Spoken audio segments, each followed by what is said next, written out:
Hello everyone, my name is People Skills, and today this is going to be a video on whether or not you should give BDO a chance in 2024. I'm going to go over a lot of different categories in this video, and it's also going to kind of double as a new player / returning player guide on stuff that's might be new if you haven't played in a few years. This is going to be a pretty long video, so feel free to take breaks, bookmark it, come back. I want to put all this information in one place, and I'm also going to use external information and leave links to everyone I mentioned in this video to their respective platforms, be it Twitch, YouTube, or whatever might be the case. This is a video I wish I had whenever I came back to BDO, and I think it might be one that might help new players along the way and returning players. So buckle up, this is going to take a while.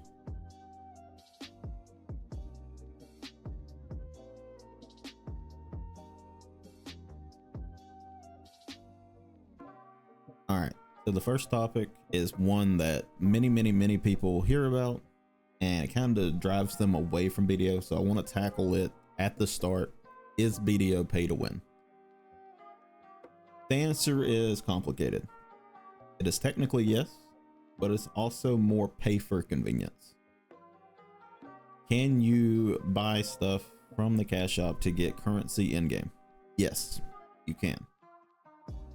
But I will caveat that in saying, if you are trying to get an in-game item such as a pin black star, and you get unlucky and you fail every enhancement and you go to force enhancement, it will cost you roughly around 3,000 to 4,000 USD to get that item. If that drives you away and you think that's too pay to win to where it's $4,000 for them to get an in-game item, then pick a different game. BDO, on the other hand, does have stuff that is pay for convenience. And this is stuff that many of the player base and myself will stand by, such as pets that pick up loot faster. If you are ever going to buy a pet, one, look for a deal, and two, before you ever smash pets together, always check the type of pets. And the type of pets can be found right here. Like, this is a classic pet. The squirrel is a classic pet, but the marmot is a premium, so you couldn't smash a squirrel and the marmot together. It just wouldn't work. It doesn't work that way. The single most things that would be valuable for you to get out of the cash shop if you were planning to play long term, I will restate that, long term, would be in the function section, I believe. Not the function section, sorry. Travel aid. This may be the single most important item in the cash shop, in my personal opinion. It is quite expensive. It is $50 base, but there's always coupons coming into the game. Wait for it to go on sale, use a coupon, get it for like 20. It allows you to repair anywhere at any time. It allows you to buy buffs. You can do this normally in the game if you get the in-game tent. A lot of people refer to it as the peasant tent. It does have time limits on both the buy function for the tent as well as the repair function. You need to get new anvils. This one does not do that. It is permanent. It stays. It doesn't go anywhere. This one also allows you to get villa buffs, which are something a new player won't have to worry about for a while. Is this pay to win? In a way, yes. Does it provide you anything that you can't already do in game? No. It just makes it more convenient. The other things people might tell you to look at buying are value packs. Pearl Abyss gives away a lot of value packs. You can also pre-order it on the central market. Will you get it off the central market? That's like a crapshoot. You're throwing shit at the wall and hoping something sticks. Maids are good. You want something functional if you're going to buy something from this barrel shop. I will advise a new player to never ever buy an outfit to sell it on the central market. Don't do it. You're wasting your money. Don't come into BDO thinking that you're going to spend $500 and you're going to be the best in the game. It's not going to happen. If you're going to buy stuff on the Pro Shop, make it a permanent addition to your account. Make it weight. Like weight is a permanent addition to your character or inventory, or these are family weight. This is across your entire account. Like, these are permanent additions to the account. The last thing you want to do is buy stuff that isn't permanent or is temporary and then feel like that money is not worth it or not well spent. It will drive you away from the game. What I advise people to do is, before you buy anything in the game, play the game, make sure you like the game first, and you're willing to spend that extra income to actually fill it out, because nothing that is sold in here is needed to play and enjoy the game. I have an Iron Man account that doesn't allow anything from the Pro Shop in it, and I have an absolute blast on it, and there's nothing in it besides the tent I wish I had on that account. But with that information, I will state that no, I don't believe BDO is inherently pay to win, but it is heavily pay for convenience and pay for quality of life.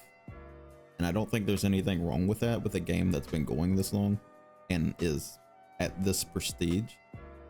Because like I said, nothing that they sell here is necessary for your account to progress.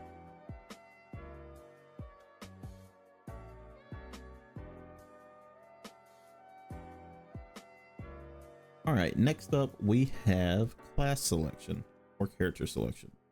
So much like other Korean MMOs or Korean games in general, BDO is gender locked. That means you have male and female genders.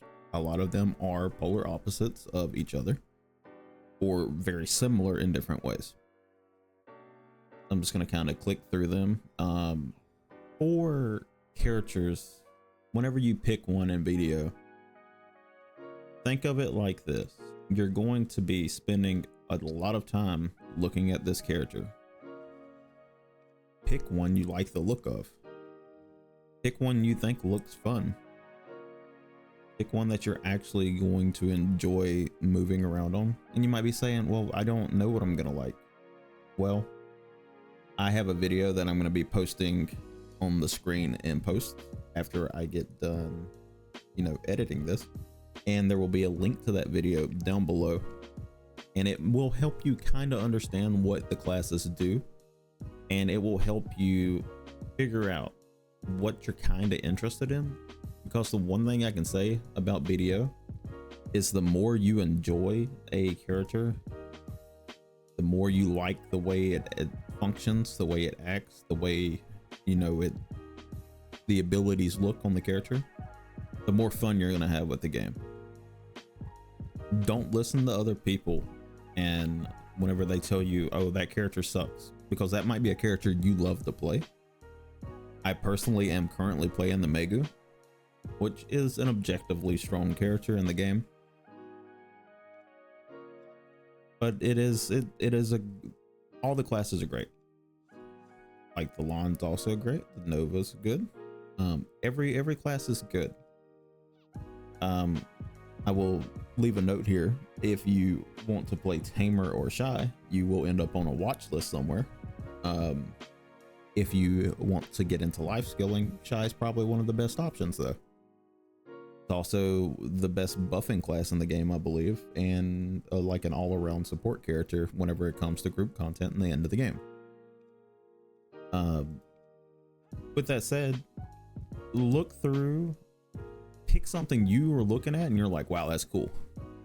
Because I promise, regardless of what anyone else says, the class you should play is the class that you think looks the coolest and you enjoy playing the most. I believe when you start a new account, you start off with 4 or 5 character slots. And I'm going to encourage you to play season multiple times anyways, later in the video. So pick a couple different characters. And then by the time you get done playing through your seasonal a couple times, you'll kind of know what you like and what you enjoy in the game. So don't overall stress it too much, because you're going to have the option to try different stuff. And whenever you do find one that you kind of want to look at, you can fully customize the characters however you want to. Like most Korean games, they are very beautiful, both men and women, minus berserkers. Sorry, berserker mains, you're kind of apes. But you know, at the end of the day, if you don't want to take the time to sit here for hours and customize your character, you can always just come down and check the beauty creator. These are people who spend a shit ton of time in here, and generally their creations are beautiful. Like they know what they're doing. They make the characters look really nice, and if you don't want to, they will.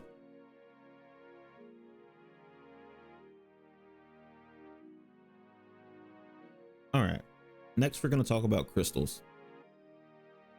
The crystals, back in the day, if you're a returning player, you're thinking about returning, you'll remember that your crystals went into your gear, also into your costume if you had your costume fitted with the crystal.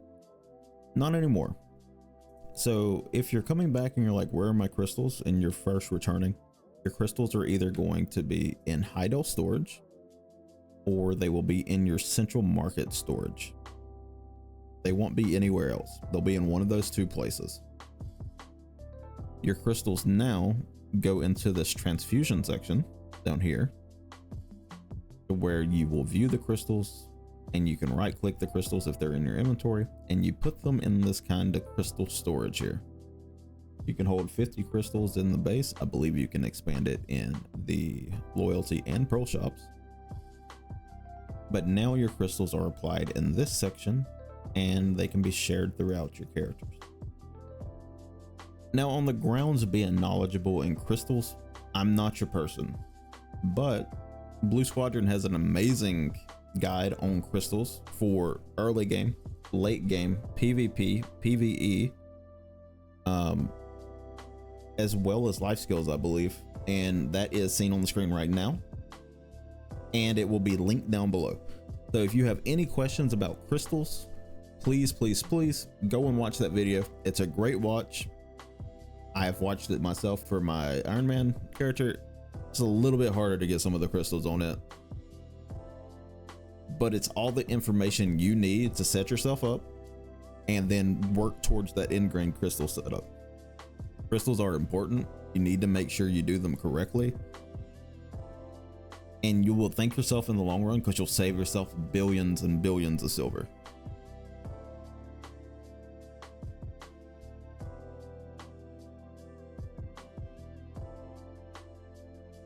All right, next up we have the life skill merge. This is a change that is very recent to the game. It just happened, I believe, 2 weeks ago at the time of making this video, and it made it to where your entire account shares life skills.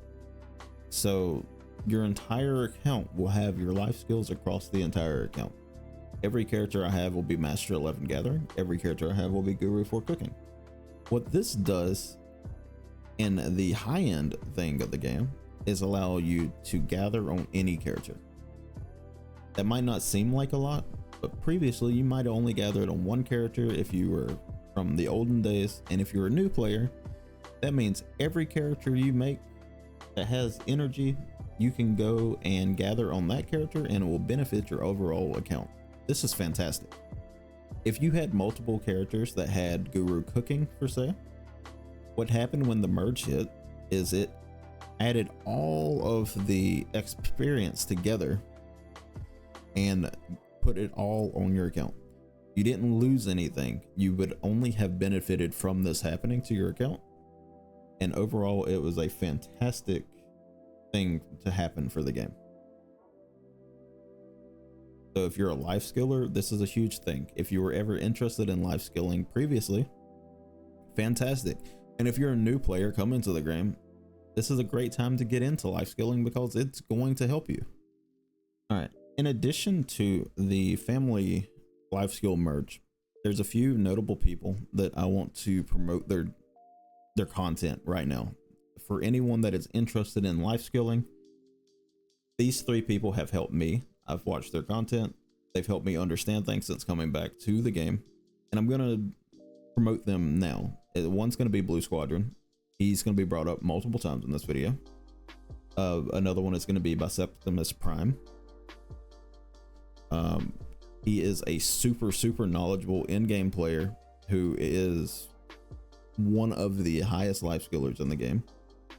And the third one is going to be FllowingWillow, who is also a super in-game player who is near hardcap gear and is a top 3 life skiller in the game. All 3 of them are on the screen right now. All 3 of their links will be down below in the description of the video. If you have questions about life skilling, please, I implore you to go to them and ask them about it. You can ask me about it as well. If I know the answer, I'm happy to give it to you. If I do not, I'll probably ask one of them. All right, so while we're on the subject of life skilling, this one's targeted more to new players than the old heads. But if you're a returning player and you never really got onto the energy or the contribution grind, 2 things. Energy wise, this is going to be your baby for energy. If you search knowledge, it'll bring up your ecology wheel. If you go into each of these, you'll see there's little drop downs for each one. And each one, as you drop down, will tell you how much knowledge you get from each section. In a lot of cases, you just click this and then all of these will be question mark. But we have a solution for that. It's very easy to figure out who is where. And that will be on the screen right now. It's as simple as Googling the residents of Velia and a website will pop up. And then you just click on each of the names that are question marks, scroll down, zoom in, and it will show you exactly where they stand on the map. It's super easy. What you can also do is scroll down to like people from Odalita here, vendors of Odalita. This person is the Imperial Fish Deliverer. I've never went to this person. So if I wanted to find the Imperial Fish Delivery in Odalita, first I type in Imperial Fish and then Odalita, undiscovered NPC. You might think, oh, they're undiscovered, I can't go to them. You'd be wrong. You just left click it. And if I was to path to them, this will take me directly to the person standing right there. It's super easy to get energy in the game. Knowledge, on the other hand, or contribution points, on the other hand, a little more tricky. I will say the main way and the best way to get contribution points at this stage in the game that I have personally found is going to come from farming and breeding plants. I believe Hyperia mushrooms or a mushroom of some sort are going to be your best bet for the side product because they have the shortest grow time. Shorter grow time means you get more picks from your plant. I personally grow what I need for cooking, and then when I breed him, I get the plant side products, which are on the screen now. I have to pull them from my other account. And you know, you just kind of go and trade them into the chick, and you know, it's easy peasy.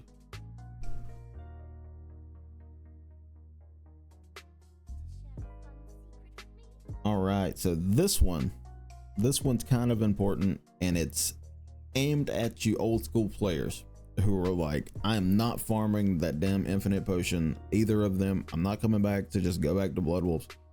You don't have to. If you want to go grind somewhere else, you absolutely can, because now they're sellable. You can just buy it off the marketplace. They're quite expensive. They're like a pin piece of boss armor, but you don't have to farm it yourself. For new players, these are infinite potions. They never run out. They're like this one right here, which it recovers health and you get it back every 2 seconds. They don't run out. So you just have them forever and ever and ever. You never have to worry about buying potions again. They have 3 to 4 pieces that drop in different areas.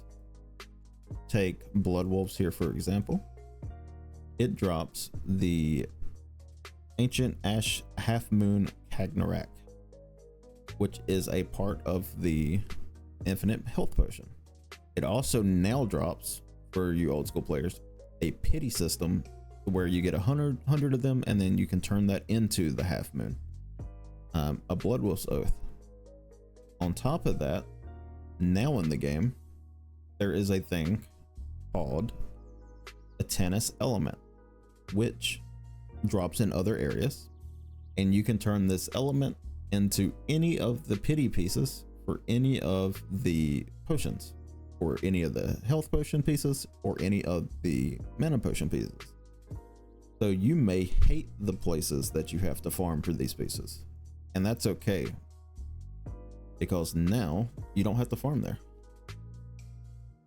So now you can just come to your monster zone and you can just look up a tennis, and this piece drops in all of these different areas. If you are a poly fiend and you love poly on seasonals, you can get it there. You want to go to Prodi, you can get it there. You want to go to the desert, you can get it there. Like, it drops in a lot of different locations, which makes it much easier to get your potions now. The caveat being that these places aren't going to drop the full drop. If you want to drop the full piece and you don't want to farm 100 pity, you still have to do that in the old school locations. But like on my Iron Man character, I got 100 pities while farming at Blood Wolves. And was it worth it? Yes, for me at the time it was, because of the Eye of the Rune Rings. But realistically looking at it, Eye of the Rune Ring 17 mil, and you could just as easily go to Prodi Cave.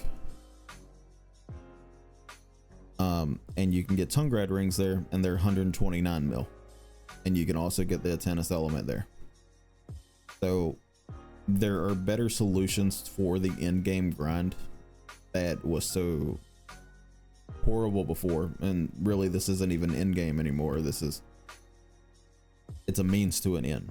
Like, you want the infinite potions, but now you don't have to grind them if you don't want them or want to. You can just buy them. They're always on the market. People are always making them because it's more efficient for some people to go to these places and grind, and they get the Tennis Elements, and then they make the potions, and then they sell them.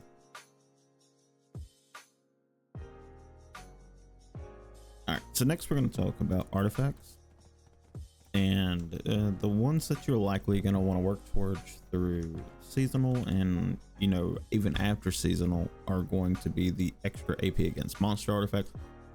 You can get 2 of these from quest lines, which I will link below and make it a little easier for you to find them, because they are a little bit annoying and you might not know what you're looking at whenever you see them. But inside of artifacts go light stones, which are these little stones that are inside of them. The ones you're going to want to move towards first and will last you quite a while. There are going to be 3 predations and 1 iridescent. The iridescent is a little bit pricey. It's going to be 620 million on US, maybe a little more, a little less on EU and the SEA servers. But this is the artifact set that's going to last you quite a while. And then after that set, you're going to be moving into the Kabua artifacts, which you can either buy for 7 billion or you can go and farm it yourself. You have a couple options. I'll link an artifact listing down below so you can kind of look at all of the different kind of artifacts, and maybe you'll find one that you like. Maybe there's one that works better with your class, but for the most part, it's the one that I showed you, and it's the one that most people will use for PvE, PvP. To a certain point, there will be other artifacts that you want to use in PvP for in-game PvP, which is the strikes and all-out attack, I believe it is, will be the set. I'll post it on the screen so you can see it, but it's not something a new player is going to have to worry about or even look at for the first foreseeable future of you playing the video game. All right, so at this point, we've kind of went over a lot of the stuff that's changed. So now we're gonna jump into, if you're a new player or a returning player and you come back and you start a new character on a seasonal server, which you should do if you haven't already. There's 3 quest lines that it's going to ask you if you want to start out. One's going to be Eternal Winter, which is objectively a pretty good quest line. It's about 4 hours long. One is going to be the standard default quest line that's in the game, the one you played in 2016 when the game came out. And if you are a returning player and you're trying to power level through seasonal, that one's a great option. Okay. If you are a new player, and I know this is going to sound fucking crazy and some people might not agree with me, it is best to play your first character through the Land of the Morning Light questline and get it over with. It is a long questline. I will pre-reference that, but they have made changes recently to where you can use the Magnus well, even if you haven't done the Magnus quest, to get back to the mainland, to Velia or Hydo.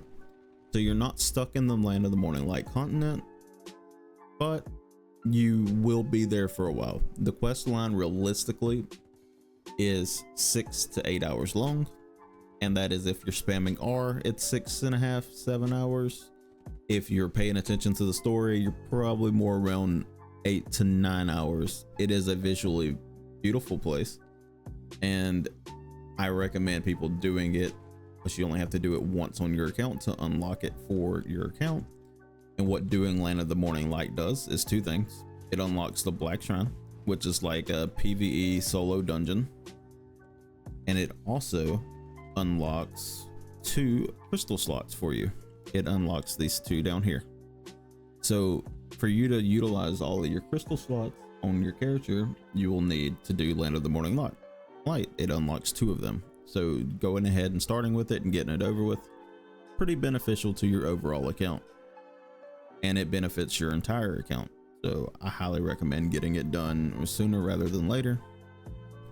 Plus you also get XP while you do Land of the Morning Light for a new character. If you start your Land of the Morning Light quest after you're level 56, you're not even going to get a half a level while you grind. But if you start there, by the time you finish Land of the Morning Light, you will be level 56 or 57, and then you will go into the other content in the game. All right. Next up, so after you do Land of the Morning Light, you're gonna be able to do your Awakening and Succession quest lines, which you will have to do both of them to unlock the quest line for the Magnus. The Magnus might be the single-handed the best update they've done to the game, but it is locked behind a 4-hour long quest line that you have to finish to do it all.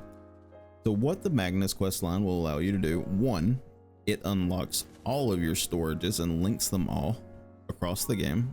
So I am in Hydo now. If I wanted to go to Dragon and pull a Cagnon like out, I can. So I can pull anything from anywhere at any time at a storage keeper or with the maid. The second thing the Magnus quest line is going to allow you to do, and if you're a returning player, this is a big one, especially if you never heard of it, you don't know about it. The Magnus quest line are going to unlock these wells around the map, like this one here, one over in Calpheon, one down in Kama, and I'll just quickly run over to it and kind of show you what it does rather than just say it. It's going to give you the ability to teleport around the map.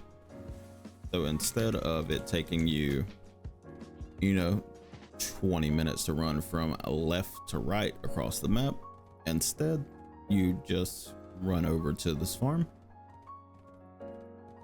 and we're in Hydo. Say we want to go to Valencia, so this way over there. All right, we just select Valencia, jump down the well, and then a few seconds later we'll pop out in Valencia. It's simple as that. That's why this quest line is so important, and that's why I recommend people get it done as soon as they can, which will be around level 56 after you do your Awakening quest. And then we pop out right here in Valencia. We covered 20 minutes worth of travel on a Dream Horse or T8 horse. You'll save yourself a lot of time, a lot of headache.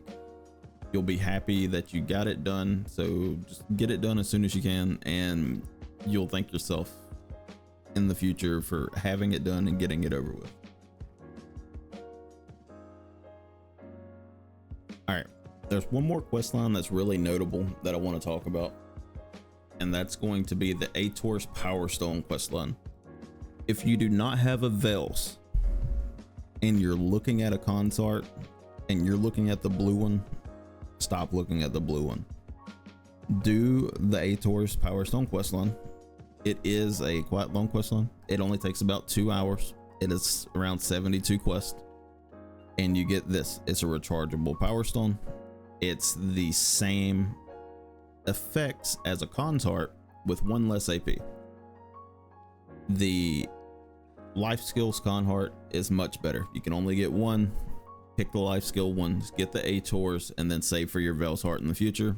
It will last you until you're ready to get the Veils Heart.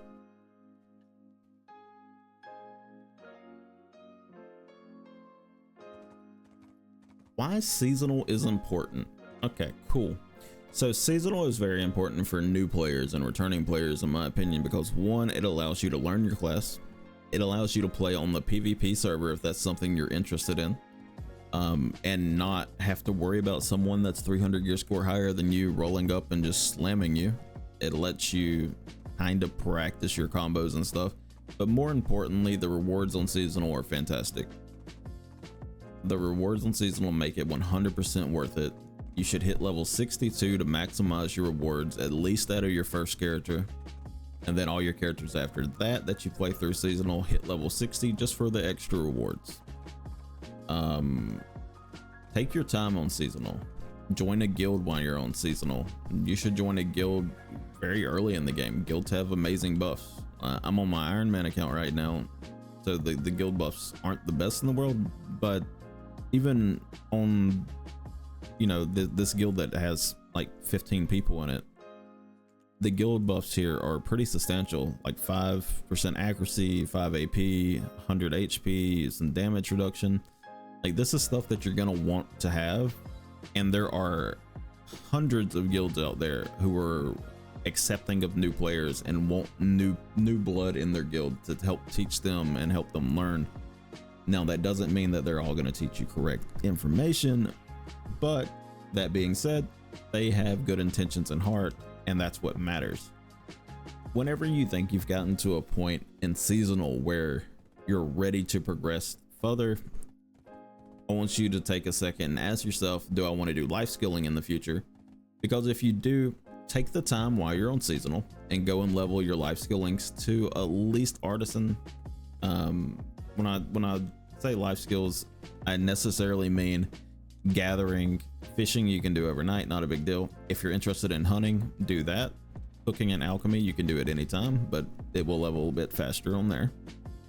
Processing, you can level anytime. Horse training, you can level anytime. So if you're going to take the time to get any of your life skills up on seasonal, do it, make it gathering. And then once you hit artisan gathering, you're going to want to do the green thumb quest line, and I'll link the guide down to that below. But whenever you are ready to graduate seasonal, you're going to come talk to your homeboy Fugar, or actually there'll be a little icon up here at the top that is your seasonal pass, and then on it, it will say graduate. If you're above level 60, you just click that and then you graduate. But when you come to Mr. Fugar here, after you graduate, you'll have obtained a season exchange coupon. It will be in your mailbox. So the first one you're gonna want to get is always the Kaposha necklace. This is equivalent to a Tet piece of either latent or ogre ring. And this is why we recommend new players, or even returning players if you haven't done it, to do multiple instances of seasonal characters, so you can get the Pin Kaposha necklace, the Pin Kaposha belt, and a Pin Kaposha ring. So these 3 things are the 3 things you're going to want to take from seasonal. If you want to do more seasonal characters, feel free, but those 3 are the 3 that you need to make sure you take first. You can attain 1 per seasonal character that you graduate, but make sure you go and actually pick them up. And then at this point in time, you're level 62, like I suggested, and you have this Tri Kaposha that will be in your inventory for hitting level 61. And then you probably have all the dreamy crystals that you need to force push it to pin. This will put you in a very good spot. And then when you graduate seasonal, you'll have this Tet Black Star weapon sitting in your inventory here. Okay. You want to select either the main hand or the awakening that corresponds to the spec that you are playing on your class. For instance, I am a succession Magu on this class. So if I was to take one, I would take the Black Star main hand. But if you're playing a Striker Awakening or whatever your class might be, you know better what you're playing than I do. Make sure you just take the corresponding Black Star for your main set of abilities. So if you're Awakening, take Awakening. If you are Succession, take the main hand. And here for hitting level 61, you'll also have a Jay's Hammer of Precision. Sell it. It's 29 billion silver. Sell it.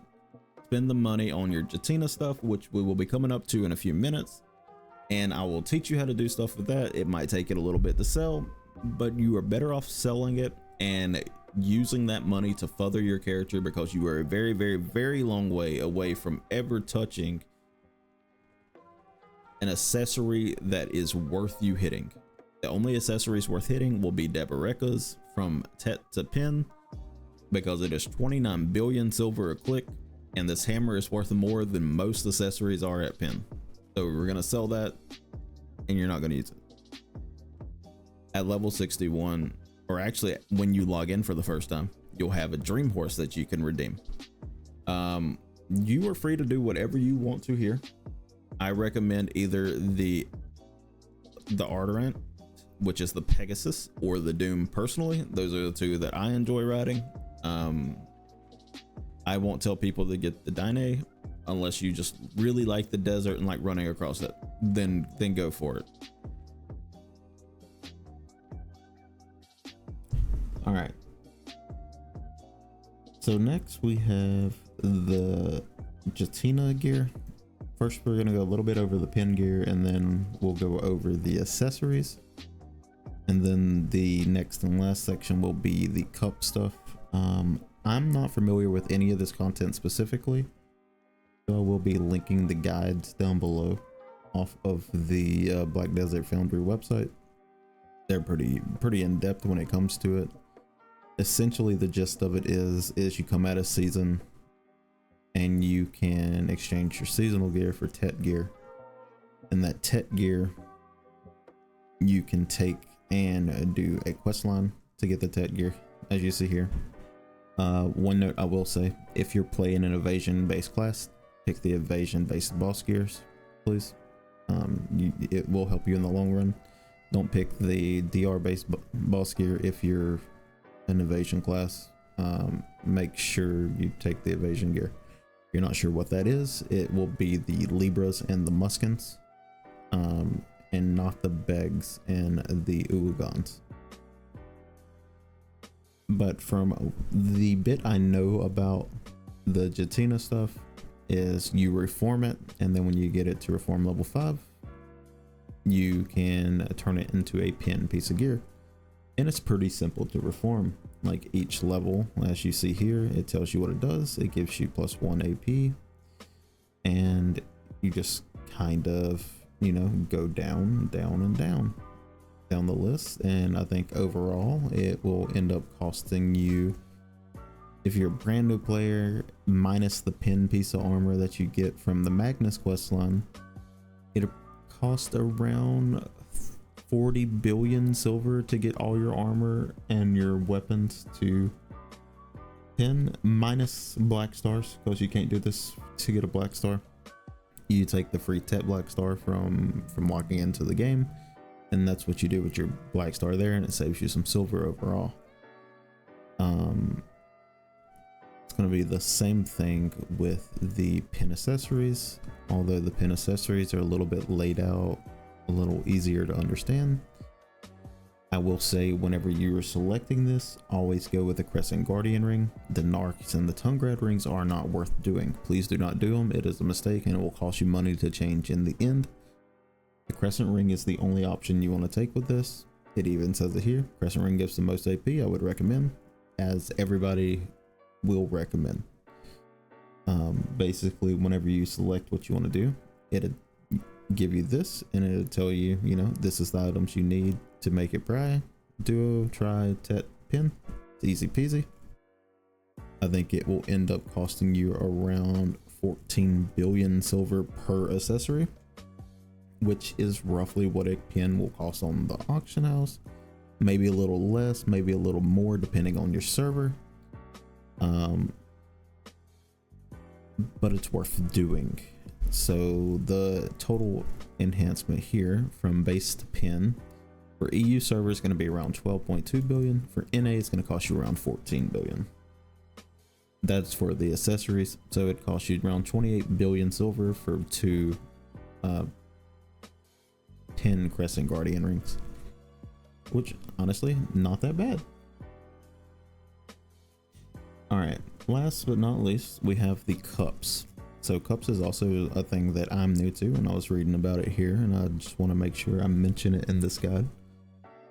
Cups are modifiers that you put on your accessories. As you can see here, rings you have two. You have the HP and you have critical damage. I know it's wildly advised that you do HP.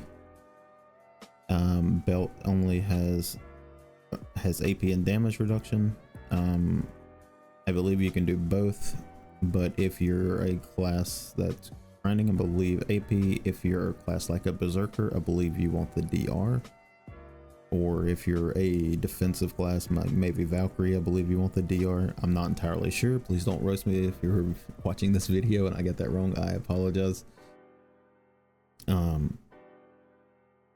Necklace, you take the HP, and then earrings, you take the AP. It's your only option.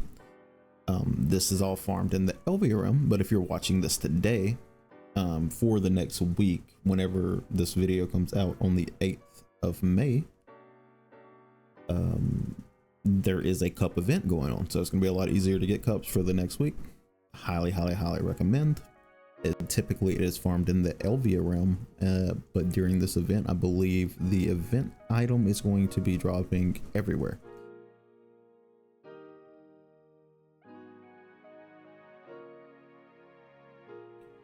So with all of this being said, if you have made it this far and you're still interested in playing the game, or maybe you've already decided that you want to play the game again, do it, because the game's getting nothing but better over time.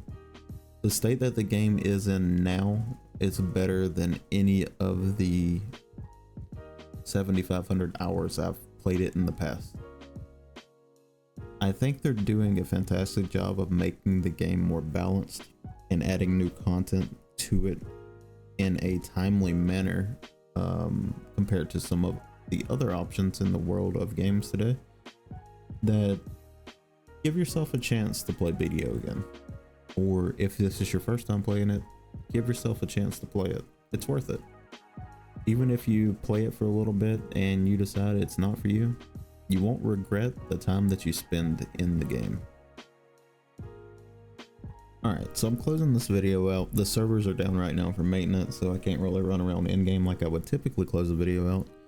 But if you made it this far in the video, thank you so much. Please leave a like and a comment letting me know you made it this far. Please subscribe to the YouTube channel. This video took a couple of days, maybe a week, for me to actually get everything together, because I had to redo the Magnus and the Land of the Morning Light quest lines and everything on my main account. And I put a lot of effort into this. I know typically my content is Iron Man content, but this is something that hit close to home for me. I had some people come into my chat a few days ago and they were asking about being confused in the game and not really knowing what to do. And that's how I felt when I first came back to the game. So if this even helps anyone at all, even a little bit, get back into the game and kind of steer you into the right direction to get you going, thank you so much for sticking around, and I hope you have a wonderful day. If you want to catch my live stream, we're live every day over at Twitch. It will also be linked down in the bottom, as well as my Discord if you would like to join it to get all the notifications on future videos and streams. Thank you so much. You have a wonderful day.